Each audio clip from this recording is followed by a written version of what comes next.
आज हम जिस आजाद भारत में सांस ले रहे हैं, एक समय यह आजादी सिर्फ एक सपना थी। एक ऐसा सपना जिसे देखने की सजा जंजीरों में जकड़ दी जाती थी।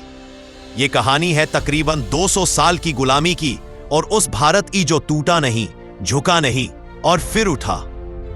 ईस्ट इंडिया कंपनी व्यापार के बहाने भारत आई और धीरे धीरे पूरे भारत की मालिक बन गई।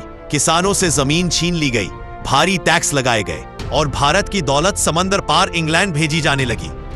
1857 जब पहली बार भारत ने डर के सामने अपना सिर नहीं झुकाया, बल्कि मंगल पांडे और रानी लक्ष्मीबाई और हजारों सिपाही ने आजादी की लड़ाई लड़ी।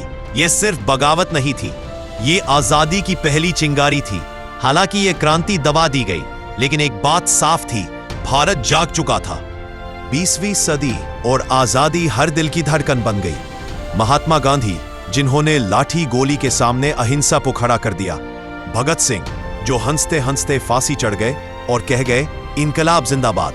सुभाष चंद्र बोस, जिन्होंने कहा तुम मुझे खून दो, मैं तुम्हें आजादी दूंगा। हर गली, हर गांव एक ही आवाज, अंग्रेजों भारत छोड़ो। 15 अगस्त 1947 भारत आजाद हुआ, लेकिन इस आजादी की कीमत थी बंटवारा। लाखों लोग मारे गए, 8 करोड़ों लोग बेघर हो गए, खून और आंसुओं से नक्शे बदल दिए गए। फिर भी भारत ने हिम्मत नहीं हारी। आजादी के बाद देश नया था, आज संसाधन कम थे, लेकिन हौसले बहुत बड़े थे। डैम बने, कारखाने खड़े हुए, संस्थान बनाए गए।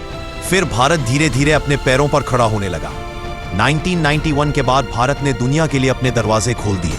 नई अर्थव्यवस्था और तेज विकास हुए। इसरो ने अंतरिक्ष हुआ। फिर दौर आया यूपीआई का। यूपीआई ने कैश बदल दिया और भारत तकनीक की दौड़ में आगे बढ़ गया। भारत अब सिर्फ सुनता नहीं, भारत बोलता भी है। आज भारत दुनिया का सबसे युवा देश है।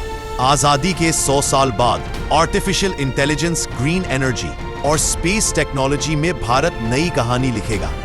यह वही देश है जिसे कभी गुलाम कहा जाता था और आज वही भविष्य की उम्मीद है। अगर आज हम आजाद हैं, तो याद रखिए, किसी ने अपनी जवानी दी, किसी ने अपना जीवन। भारत सिर्फ एक जमीन का टुकड़ा नहीं, भारत एक कुर्बानी है। भारत किसी एक का नहीं, भारत हम सब का है। जय हिंद।